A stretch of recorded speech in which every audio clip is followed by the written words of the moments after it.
This is the Forex Q&A podcast. This is VP, professional Forex prop trader here in the United States, answering your user-submitted Forex trading-related questions every Monday morning. Now, if you have a Forex trading question on your mind and you have watched all of the material, you got to do that first, and you have not asked a question before, then you go to nononsenseforex.com/askvp, you fill out the form, and then I will get back to you typically within 48 hours.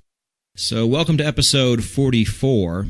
Before we get into the question, I would like to address closed captioning. I don't know if I've done this yet. It's not the most fun thing to talk about, I'm sure, for most people, but there is a nice little portion of my viewership that relies heavily on having closed captions right there on the videos and on the podcast as well. And just so everybody knows, I set my videos to automatically populate closed captions as soon as I release them. It might take a little while for them to do it, maybe an hour or so, but they're always there. And YouTube's closed captioning has gone through kind of a transformation since I first started making videos. They used to be really bad at picking up what I was saying.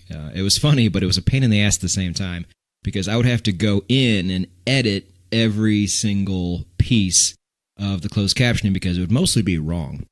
I remember they could never pick up on nononsenseforex.com. It would always be something like noknivesandforks.com.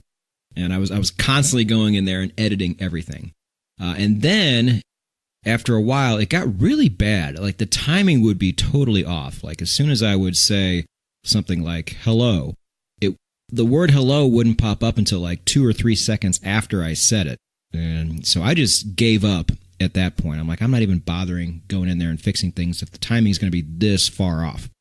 So then they just like stopped doing captions for like a month or so. And then they came back and it got really, really good. The timing was good. I barely had to go in there and tweak anything. I could just pretty much let it go. And it was great. I didn't have to go worry about it because it takes a lot of time to go in there and do these things. If any of you guys run a YouTube channel or anything like that, you know what I'm talking about. And it's just time that I don't have. So it was really, really great. And then all of a sudden, the very last video I do, it just flat out doesn't show closed captions. And all my closed captioning people are wondering where they are. So on behalf of YouTube, not on behalf of myself, but on behalf of YouTube, I apologize for this. They should always pop up automatically. There's no reason or excuse why they wouldn't, but this time they just didn't. And as many of you already know, that was a pretty important video I just got done doing.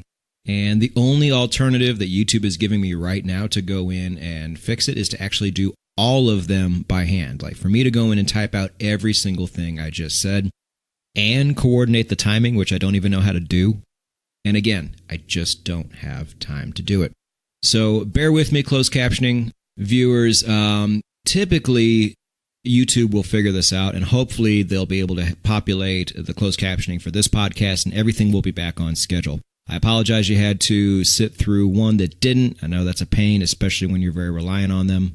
I mean, I myself speak enough Spanish to get by, but if I had to watch a video that was done in Spanish, I would absolutely need captioning so I could follow along. So trust me, I empathize with you. It sucks that this time around it didn't go, but let's just hope by this time today, as the podcast is released on YouTube, that everything is fixed.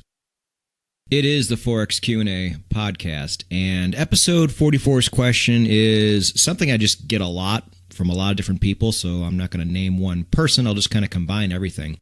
And the main question that I will get is, can I trade the no-nonsense Forex way for things like stocks and crypto? So short answer, long answer. Short answer is there are people out there already that are doing this or claim that they're doing this and say that they're having really good results. So I would say yes. But the long answer is a little more complicated than that. You know, I can't say for sure. But I don't think there are direct correlations here. But there is a piece of this whole puzzle that I think is really, really important and can be used anywhere. So let's talk about this. First off, what moves Forex compared to what moves stocks compared to what moves crypto? Now, we all know that the big banks are the main drivers in the Forex market, and they're pretty much dictated by what the mass public does. And the system that we put together is to help us determine where these banks are ultimately going. I've said it 100 times before. We can't figure out where they're going or trade like they do, but the direction they're going and how long they're going in that direction are the one thing that we are chasing. And the system we put together is designed to chase that the best we can. Now, if we move on to stock trading, there are similarities and there are differences. In stocks, sentiment at times can be very real, to where we know by now that in Forex trading, it's not something we can really do a whole lot about. And in many ways, it has the opposite effect. So in the last video, I talked about the golden cross and the death cross. It is when the 50 crosses the 200 on the SMA or the EMA, I don't even know which one. But when people see this happen in the stock market, it can dictate a pretty big momentum shift, because a lot of people will see this and all move at the same time. And when that happens, it can kind of create this herd mentality and this domino effect to where it can really take things up or down in a hurry. This phenomenon doesn't really happen in Forex, because actually, if you think about it, if it did, you would see the opposite happen. Like, let's say if you have a golden cross in the pound dollar and everybody decided to go long, well, the banks would immediately take it short, so you'd have this horrible fake-out effect happening. But you just don't see enough people pay attention to this in Forex, and that's kind of a good thing, because we can just take that one concept and just eliminate it and not have to look at it. But the overall point of this is sentiment is very real in the stock market. It plays a much different part than it does in our market. If you are in a stock with a much smaller float with smaller liquidity, then a really wealthy person can come in and fuck up your trade one way or another by going long or by shorting it. To where Forex is so big, even spot Forex, that no one person can really come in and do anything like that. And I think just base differences like this would lead me to think that you can't just copy one method and completely just transpose it over to another method and expect the same level of success. Plus, let's not ignore the elephant in the room here, and you can't trade stocks on MT4, and that's where all the really great indicators are. Trust me, I wish I could trade everything under the sun on MT4. I would just do that my entire life. But that's another thing that we just can't, when it comes to copying something from here and moving it over there, we just can't copy the whole thing, letter for letter. So I'm not sitting here saying that you can't. I'll kind of save my ultimate answer for the end of this podcast. But there are major differences and difficulties that we really have to be aware of here when we're trying to move from one market to another using the exact same types of methods. So let's move on to crypto. We've had a lot of people move from the crypto world over to our world, and a lot of them have told me, hey, I'm using your methods to trade technical analysis on crypto, and I'm having a lot of success with it, which, I don't know, just to me, seems hard to believe. But when I talk about what I'm going to talk about towards the end, I think it'll make more sense to you, and it ends up making a lot more sense to me why people are having success here. So I've mentioned before how my outlook on crypto has a lot of parallels to my time in the penny stock world. Crypto is much easier to manipulate, and people have and do often. And we're talking actual people or small groups of people that have the ability to do this. Now, given that fact, how on earth do you try to incorporate real technical analysis into something like that? I mean, I am not deep into this world, but it just seems to me that fundamentals play such a bigger part in this market than technical analysis would, that it would really be this constant uphill battle to try to figure out where these things are going from a technical analysis perspective. And believe me, I've seen it on Twitter. As soon as technical analysis in crypto became a thing and people realized they could get a little bit of fame off of it and maybe even some money, it happened exactly the way I thought it would happen. You see all these new little Twitter accounts and Instagram accounts come up showing you base level jabroni technical analysis with support and resistance lines, trend lines, and even things like stochastics and the RSI. Now, for most people in the crypto world, they've never traded anything before. So they see something like this and they see somebody who looks like they know what they're doing, And they're like, wow, look at this super smart guy. Look at this chart master. When in reality, all these people are doing is what anybody in the Forex world who just completed baby pips would be able to do. And as always the case with Forex Twitter accounts, you can always manipulate your results by only showing the times that you were right, or by showing a chart with 2 or 3 different possibilities, knowing that one of those is probably going to happen, waiting for one of those things to happen, and then the very next day saying, hey, look, I told you so. And through this methodology, dozens of technical analysis crypto accounts were born. So while a lot of people in the stock world have a lot of experience trading, especially from a technical analysis standpoint, most people in the crypto world have no idea. So when it comes to actually trading crypto, I know a lot of people there buy and hold, and that's fine. But when it comes to actual trading that market, I think if you just know something, if you're just like a small notch better than these people on Twitter, and trust me, by now, most of you are miles and miles ahead of people like that, you probably could have pretty good success with it. If Mr. Support and Resistance trendline guy is having even a fraction of the success that they claim to have, people with your skill set could probably go in there and dominate that market, despite the fact that it's so manipulated. Because what do you think? What do you think in particular, when it comes to stocks and crypto, can you take from no-nonsense Forex more than anything and carry over to those two markets? And this is one of the main points I'm trying to make here. What do you think are the things that carry over the most from here to there? The answer is pretty obvious. 2 things, really. Money management and trade psychology. Those 2 things carry over into anything you will trade now into the rest of your life. And you will come to realize right away how very few people have any of these 2 things locked down. I honestly think that's why so many people are saying that they're having all this success in trading stocks and crypto from a technical analysis perspective. Because for the most part, and they don't even realize it half the time, I'll bet, but they're carrying over those money management and trade psychology principles and trading in markets where almost nobody else has them, especially in crypto. Now, even though on those 2 markets, you can't take every single indicator that we use here with you, you can get it fairly close sometimes. You can find an indicator in stock and crypto world that somewhat mimics an indicator you have in the Forex world.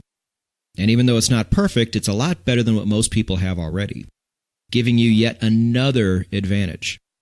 And even though they're not the exact same and they're not going to mimic your actual algorithm, you can really have success here. So, quick story, when I had to, I don't know what the word is, like not interview for my prop firm, but once I got accepted, you have to pass this trading simulator before they actually start giving you their money. So what a trading simulator does is it takes these random pairs, you have no idea which ones they are, and they go back to a specified point in time, and you don't know what point in time that is. And they say, okay, here's where price is, here's the tools you can use, trade this pair. And that pair will move in real time based on, some point in time, let's say from 2012 to 2014. And you have to sit there and in that period of time actually trade it like you were actually trading it back then. Now, this is not a very favorable situation because, for one, you don't know anything about news events coming up. I mean, these things can just completely come in and destroy any trade you make. But worst of all, and this didn't affect most people, but it certainly affected me, is this simulator is not on MT4. You can only use the indicators that they have available, and they didn't have a lot. And so I didn't have any of the tools in my algorithm except for the ATR. So I was just completely dumbstruck. I'm like, crap, what do I do now? I almost thought it was totally unfair. Because while I'm sure most people didn't care about this little snafu, I cared deeply, for good reason. Now, I spent all this time hunting for these indicators and putting this algorithm together, and that my one moment where I had the chance to really make a splash and trade professionally was in serious jeopardy because you were pretty much taking almost all of that away. Now, how does this story tie in with the overall question for episode 44? Why am I even telling this story? Because when it was all said and done, I aced the simulator. Passed it with flying colors. And why did I do that? Well, a couple reasons. One, the obvious reason is I had really great money management principles. And I took that structure and I just used it on every trade. So I already had that working to my advantage. And then what I did is I took the indicators that they did offer and I just found a few that were close. I found one that was pretty close to the baseline I used. And I found one that was kind of sort of close to the main confirmation indicator that I used too. And even though they were far from ideal, I used those tools to help me find the best entry points possible too. And then I combined all that with a really strong level of patience. Because I don't know exactly what they were looking for or how well they want me to do, but there was a good period of time where no trades were happening. And in the back of my mind, I'm thinking, oh, what are they going to think if this guy's just flat out not trading? But over time, the trades would come, and I would take them, and I would do well enough over time to pass the simulator. And so the moral of the story is, no matter what market you are trading, or what actually moves that market, or what resources you have available to you from a technical standpoint, you can take a lot of the things we do here and carry that over to pretty much any market you want, and you should see a lot more success than you did before. And the main reason why is because for many of you, this channel and this material has given you something that you didn't have before, and that one thing is an actual structure that you can use and always fall back on. The vast majority of traders don't have a structure at all. How do I know this for sure? How many of you had structures before you came here? Something that was defined, something that was set in stone, something that you could always go back and use. Not just a bunch of tools that you could go back and guess at, or these really inconsistent money management strategies, an actual set in stone, hardcore structure. Simply having one of those, even if it sucks, it can still take you a long way. But the better you can make that structure, the better and better you're going to be at whatever market you're trading. Now, I can't guarantee results in these markets. I can't guarantee results for you in Forex. But I can say that if you wanted to go into these markets and you haven't before, taking the things you've learned here with you can really do a lot of good. And down the road, you're going to want to have multiple streams of trading income. Forex and metals are the only things we're going to be covering here. So if you want more and you want to seek out more, feel free to do that. And know that right from the start, you are far more equipped than almost anybody who started that market was from the very beginning. So just understand when you're done with all this material that you will have a particular set of skills that will carry with you pretty much anywhere. And there won't be a single market out there that's ever going to be overwhelming to you, because you will always have something that most people don't have. But traders, understand you won't have any of these things if you don't put in the work, so take this time to put in the work. There is no blog this week, but catch up on the blog. I gave you a brand new thing to go out and find and test last Thursday. And we're going to be spending a lot of time on that one thing, so hit the ground running. Technical analysis in general is this big, beautiful world that's just waiting for somebody to come and master it. Might as well be you. So go get it.